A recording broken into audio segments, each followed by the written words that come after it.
For, I chose this town specifically because of its zoning codes. We moved from a cramped, higher density neighboring town because we trusted Fairview wouldn't change its zoning just because someone with deep pockets wanted to get their way.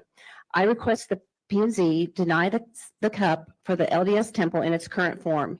Even after so-called compromises, this proposal is still over twice the size of existing precedents. And let's not miss their neighborly ultimatum. If you don't accept their compromise, they'll revert to the original proposal. How thoughtful. We're just not looking at today. We're looking at Fairview's future. If we give in now, then every well-funded organization or religious entity will come to our town thinking they can bully us into silence. The supposed compromise isn't a compromise at all, but it exceeds our precedents by many feet instead of inches.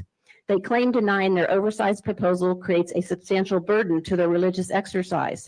Funny how LDS faithful in Yorba Linda don't face this substantial burden with their community appropriate temple, which, by the way, would fit nicely in our town and still meet the needs that have been described in public. Do they practice religion differently there, or do they just respect local ordinances? The PR spin has also been remarkable. Their spokesperson claims Fairview hasn't given any reason beyond "we just don't want it here," an outright falsehood, as not a single resident has said those words at the microphone. Then they refer to Church Row as if it nullifies the argument while conveniently omitting that the lot is still a residential zone and has to abide by residential zoning.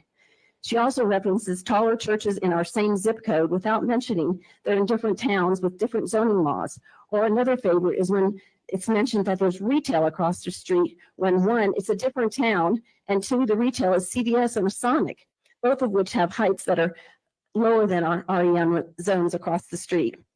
Board members, your vote today isn't just for today, it's for tomorrow, it's for our children and our grandchildren.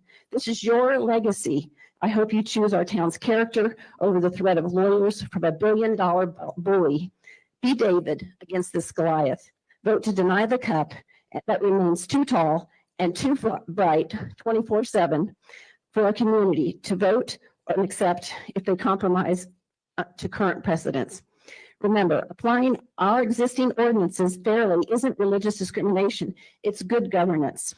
If the church really wants to be a good neighbor, they can start by getting rid of the lawyers who bring threats and bullies and talk to us neighbor to neighbor. Find something our community can agree on.